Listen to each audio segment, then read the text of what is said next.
Renungan Harian Sabtu 1 Agustus 2020.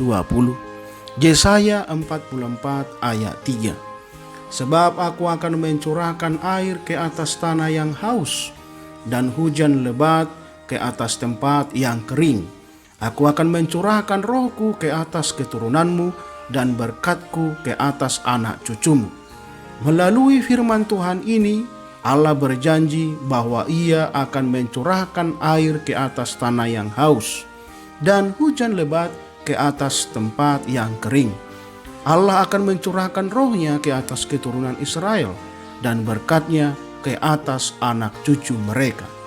Sekalipun sebagian besar Israel merupakan bangsa yang murtad pada zaman Yesaya, namun Allah tetap mencurahkan segala berkat yang berlimpah bagi kehidupan umatnya, di mana Ia menantikan pertobatan dan pemulihan hidup umat yang dikasihinya.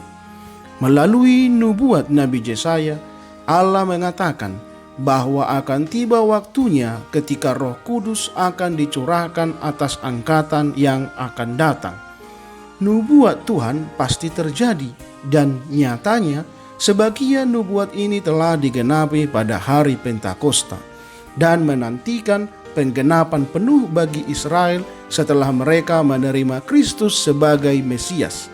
Pada akhirnya jelaslah bahwa pencurahan Roh Kudus atas umatnya selalu dikaitkan dengan pemulihan, berkat, dan respon yang positif dari mereka yang taat dan setia kepada firman-Nya.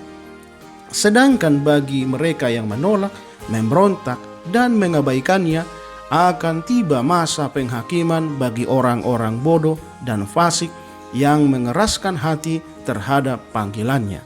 Karya Roh Kudus hanya akan digenapi terhadap mereka yang taat dan setia terhadap perintahnya.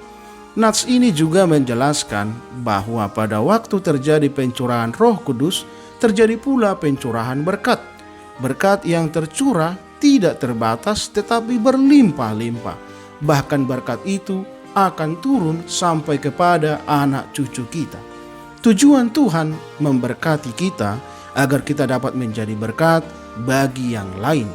Bahkan bukan hanya menjadi berkat bagi yang lain, namun melalui kemurahan hati kita, orang-orang yang belum mengenal Tuhan akan mencari Tuhan. Tuhan memberkati kita bukan untuk kita nikmati sendiri semata-mata, namun lebih dari itu, untuk hidup kita dapat dipakai menjadi alatnya untuk memuliakan Dia dan menarik jiwa datang kepada Tuhan.